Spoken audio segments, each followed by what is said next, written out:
হজরত উমর রাদিয়াল্লাহু আনহু ছিলেন বীরত্ব, সাহসিকতা ও ন্যায় বিচার সম্পন্ন এক অনন্য ব্যক্তিত্ব। তীরন্দাজ, কুস্তি এবং হিসাব নিকাশে তিনি দক্ষ ছিলেন। সেই আমলেই লেখাপড়া শিখেছেন। পড়াশোনা শেষ করে তিনি জীবিকার উদ্দেশ্যে তেজারতি অর্থাৎ ব্যবসা বাণিজ্য শুরু করেন। ব্যবসার উদ্দেশ্যে বিভিন্ন স্থানে যেতেন।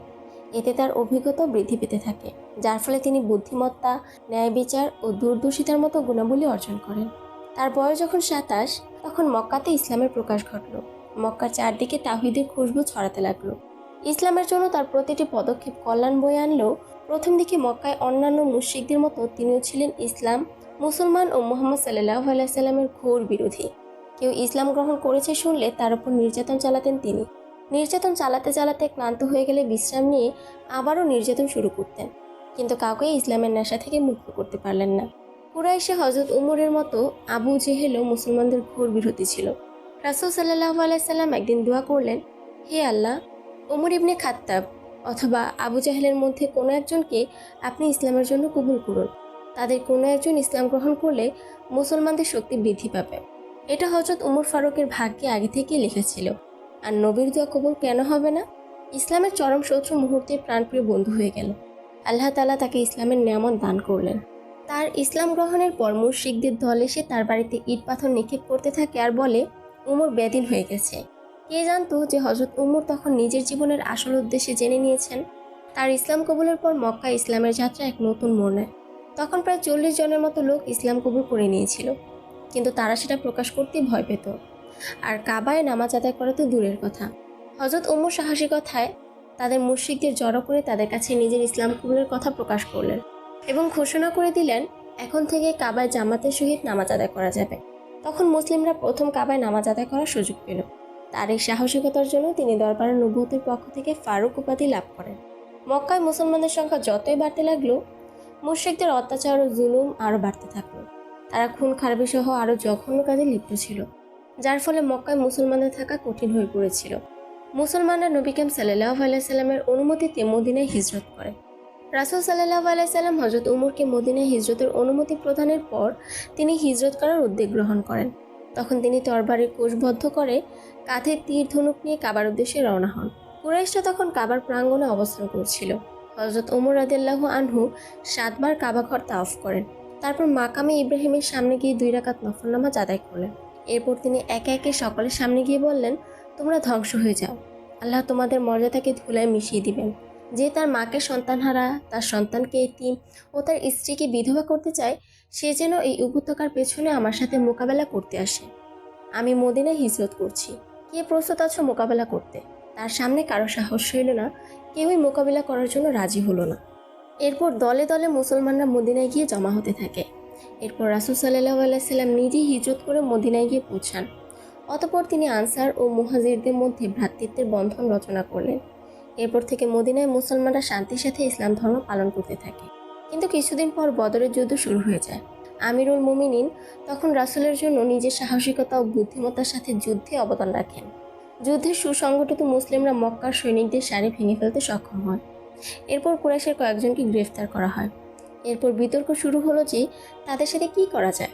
হযরত আবু বকর রাদিয়াল্লাহু আনহু এবং অন্যান্য সাহাবীদের মতামত ছিল যে তাদের থেকে ফিদিয়া নিয়ে মুক্ত করে দেয়া হোক, কিন্তু আমিরুল মুমিনিনের মত ছিল তাদেরকে হত্যা করা হোক। রাসূল সাল্লাল্লাহু আলাইহি সাল্লাম হযরত আবু বকর সিদ্দিক এর এবং সাহাবায়ে কেরামের মত অনুযায়ী তাদের থেকে ফিদিয়া নিয়ে মুক্ত করে দিলেন।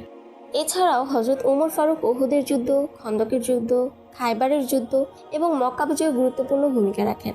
তিনি হযরত আবু বকর সিদ্দিকের ইন্তেকালের পর দ্বিতীয় খলিফা হিসেবে দায়িত্ব পালন করেন।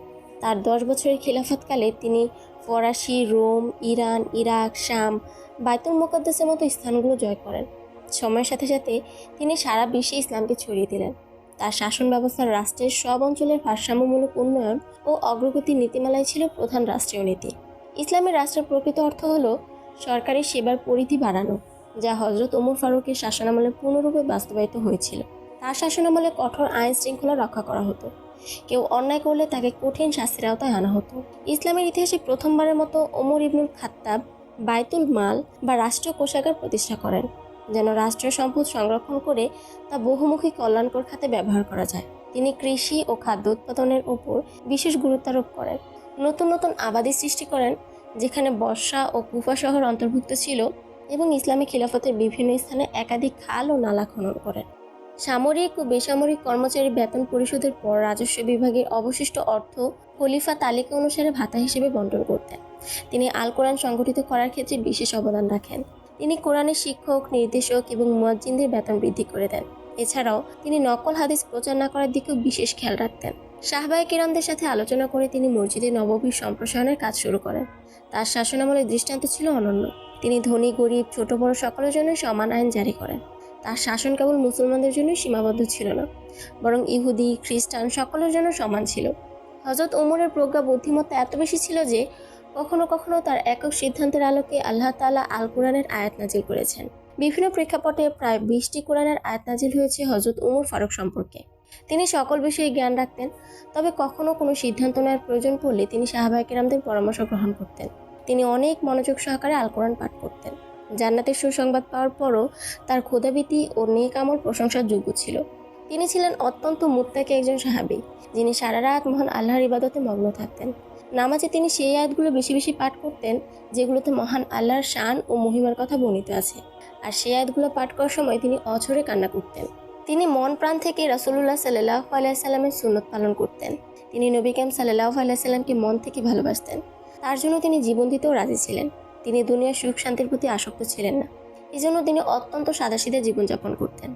খাবার হিসেবে শুধুমাত্র সামান্য রুটি ও জয়তুন খেতেন। তিনি অসহায়ের প্রতি অনেক দয়ালু ছিলেন। সাহায্য করার জন্য তিনি নারীদেরকে কুয়া থেকে পানি এনে দিতেন, কাউকে বাজার করে দিতেন। সাধারণ মানুষের জন্য তার মন অনেক নরম ছিল, কিন্তু দ্বীনি বিষয়ে শক্ত ছিল। তিনি তার পরিবারকে অনেক ভালোবাসতেন। একদা ফিরোজ নামের এক পার্সিয়ান গোলাম তার কাছে এসে তার মালিকের উপর বেশি কর আরোপ করার অভিযোগ করে। হযরত ওমর কোনো প্রমাণ না পেয়ে তার কথায় গুরুত্ব দেন না। এতে সে প্রচণ্ড রাগান্বিত হয়ে পড়ে। পরে একদিন সে ফজরের নামাজ আদায় অবস্থায় হযরত ওমরকে একটি খঞ্জর দিয়ে হঠাৎ হামলা করে এবং তার শরীরে 6 বার আঘাত করে। এই আঘাতে তিনি আর বেঁচে থাকতে পারলেন না। 3 দিন শয্যাশায়ী থেকে 24 হিজরি মুহররমের প্রথম তারিখে ইসলামের আজিম চেরাগ নিভে গেল। আল্লাহ তাআলা আমাদের সবাইকে কলবে সলিম দান করুন এবং কোরআন ও হাদিসের আলোকে জীবনযাপন করার তৌফিক দান করুন। আমিন।